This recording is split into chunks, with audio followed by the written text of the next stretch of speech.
Hi students, next topic பார்த்தீங்கன்னா center of mass of 2 point masses அப்படின்னு சொல்கிறோம். ஓகேவா?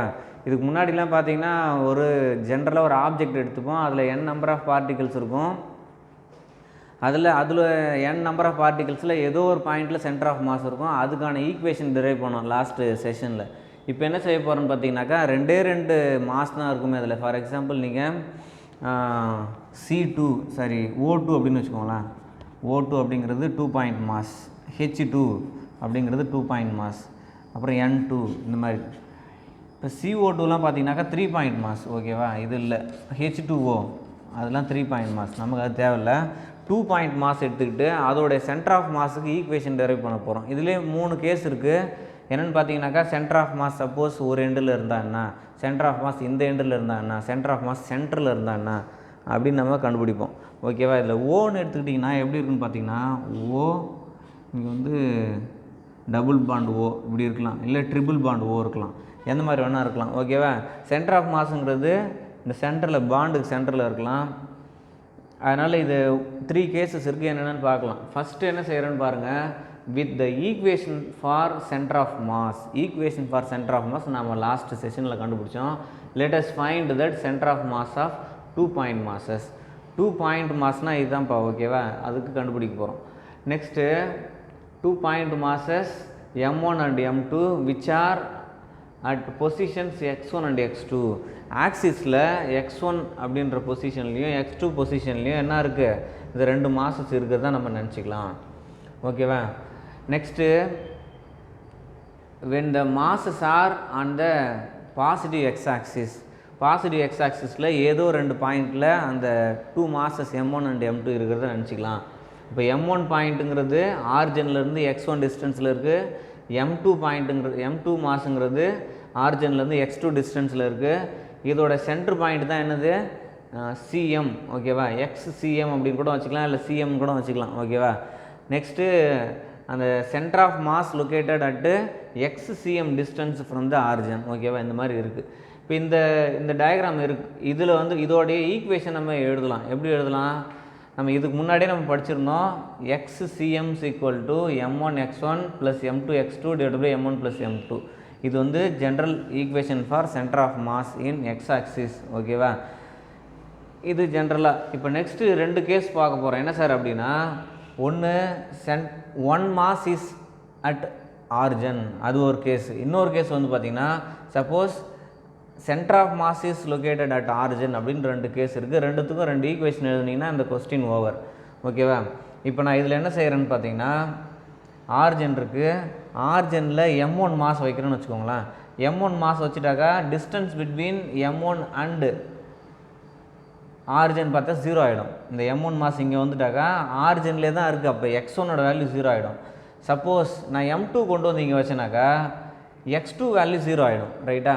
இப்போ நான் ஃபஸ்ட்டு சொன்னது x1 0னாக்கா இந்த டேர்ம் இருக்காது, x2 0னாக்கா இந்த டேர்ம் இருக்காது. ஓகேவா? ஏதாவது ஒரு டேர்ம், அதாவது M1 x1 / M1 + M2 அப்படின்னு இருக்கும். ஓகேவா? சரி, ரைட். இப்போ செகண்ட் கேஸுக்கு போகலாம். The origin coincide with any one of the mass. அப்போ x1 மாஸ் ஆரிஜினில் இருக்குதுன்னு நினச்சிக்கலாம். அப்போ x1 மாஸ் ஆரிஜினில் இருந்தால் x1 = 0. அதாவது M1 மாசு ஆரிஜினில் இருந்தால் x1 0. ஓகேவா? 0 பண்ணிட்டோம். அப்போ இந்த இடத்துல M1 இருக்குது. அதே இடத்துல ஒரு குறிப்பிட்ட டிஸ்டன்ஸ்னு வச்சுக்கோங்களேன். x2 டிஸ்டன்ஸில் தான் என்ன இருக்குது, M2 இருக்குது. கண்டிப்பாக சென்டர் ஆஃப் மாஸ் மாறி இருக்கும். ஏற்கனவே இந்த சென்டர் ஆஃப் மாஸே இருக்கிறதுக்கு வாய்ப்பு இல்லை. ஏன்னு கேட்டிங்கன்னா M1 மாஸ் நான் இங்கே கொண்டு வச்சுட்டேன். அப்போ சென்டர் ஆஃப் மாஸ் இந்த பக்கம் நகர்ந்துருக்கும். ஓகேவா? அப்போ சென்டர் ஆஃப் மாஸுக்கும் ஆரிஜினுக்கும் இடையில இருக்கிற டிஸ்டன்ஸ் XCM. மாஸ் 2, அதாவது M2க்கும் ஆரிஜினுக்கு இடையில இருக்கிற டிஸ்டன்ஸ் x2 அப்படி எடுத்துக்கிட்டாக்கா ஏற்கனவே எழுதின அதே ஈக்குவேஷனில் ஒரே ஒரு வேல்யூ சேஞ்ச் ஆகுதுன்னா அது x1ஓட வேல்யூ 0னா அந்த டேர்ம் ஃபுல்லாக 0. அப்போ M2 x2 / M1 + M2 அதான் கிடைக்கும். அப்போ M2 x2 / M1 + M2 அப்படிங்கிறது இது எதுக்கான formula, any one of the mass is coincide with origin அப்படின்னாக்கா இந்த ஃபார்முலா கிடைக்கும். நெக்ஸ்ட் என்னன்னு கேட்டிங்கன்னா, the origin coincide with centre of mass itself. ஆரிஜின்லேயே சென்டர் ஆஃப் மாஸ் இருந்தாக்கா அப்போ பேலன்ஸ் பண்ணுதுன்னு அர்த்தம் இல்லையா? இந்த பக்கம் பார்த்தீங்கன்னாக்கா 10 சென்டிமீட்டர்னா இந்த பக்கமும் 10 சென்டிமீட்டர் தான் இருக்கும் இல்லையா, சேம் மாஸாக இருந்தாக்கா. டிஃப்ரெண்ட் மாஸாக இருந்தனாக்கா அது depending upon the mass distance is vary. ஓகேவா? சரி ரைட். நெக்ஸ்ட் நான் என்ன செய்கிறேன், சென்டர் ஆஃப் மாஸ் சென்டரில் இங்கே ஆரிஜனில் இருக்குது அப்படின்னு வச்சுக்கோங்க. இது வந்து ஆரிஜன் ஓ இல்லையா, இங்கே இருக்குது. இங்கேருந்து x2 டிஸ்டன்ஸில் m2 மாஸும் -x1 டிஸ்டன்ஸில் m1 மாஸும் இருக்குது. இப்போ இது வந்து நெகட்டிவ் எக்ஸ் ஆக்சிஸ். அப்போ இந்த இடத்துல நம்ம வர்ற எல்லா வேல்யூமே மைனஸில் தான் இருக்கும். அப்போ -x1 அப்படின்னு எடுத்துக்கிறோம். இப்போ இதில் என்ன சார் பண்ணணும், x1 equal to -x1, x2 equal to x2 தான். ஓகேவா? அப்போ இந்த இடத்துல என்னென்னு பார்த்தீங்கன்னா m1 - x1 plus m2 x2 divide by m1 plus m2 அப்படின்னு கிடைக்குது. இந்த m1 ப்ளஸ் m2 இந்த பக்கம் வந்தனாக்கா இங்கே xcm அப்படின்னு போடுவோம் இல்லையா, xcm அப்படின்னு போடுவோம். அந்த xcmோட வேல்யூ 0 ஆகிடுது. ஓகேவா? அதனால் xcm 0னாக்கா இந்த டேர்ம் 0, இது இந்த பக்கம் வந்தனாக்கா அந்த 0வும் அந்த நம்பரும் மல்டிப்ளை பண்ணால் 0 ஆகிடும். அப்போ 0 equal to m1 - x1 plus m2 x2 அப்படின்னு கிடைக்குது. இதை இந்த பக்கம் கொண்டு வாங்க. அப்போ என்ன ஆகும், m1 x1 equal to m2 x2ன்னு கிடைக்குது. இது எதுக்கான condition, suppose a 2-point mass is present, its center of mass is located at origin அப்படின்னாக்கா என்ன ஆகுது, நமக்கு m1 x1 equal to m2 x2 அப்படின்னு கிடைக்குது. ஓகேவா? இதுதான் 3 கேசஸ், ரொம்ப இம்பார்ட்டண்ட்டு. இந்த கேஸை யூஸ் பண்ணி நமக்கு சம்மு கொடுத்துருக்காங்க. அந்த சம்மை நீங்கள் ஒர்க் அவுட் பண்ணுறதுக்கு இந்த ஃபார்முலாஸ்லாம் யூஸ் ஆகும். இந்த வீடியோ திரும்ப பாருங்கள். இது எக்ஸாமில் கேட்குறதுலாம் ரேர். ஓகேவா? ஏன்னு பார்த்தீங்கன்னாக்கா நிறைய கொஸ்டின்ஸ் இருக்குது. உங்களுக்கு ப்ராப்ளத்தில் இதை வச்சு ப்ராப்ளம் கேட்குறதுக்கு வாய்ப்பு இருக்குது. ஓகேவா? உங்களுக்கு இந்த 3 ஈக்குவேஷன் வச்சுக்கிட்டு ப்ராப்ளம் கேட்குறதுக்கு நிறைய சான்சஸ் இருக்குது. அதனால் இதை புரிஞ்சு வச்சுக்கோங்க.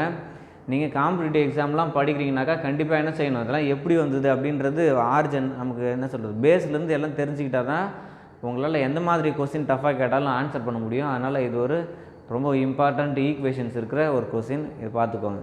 Okay, thank you.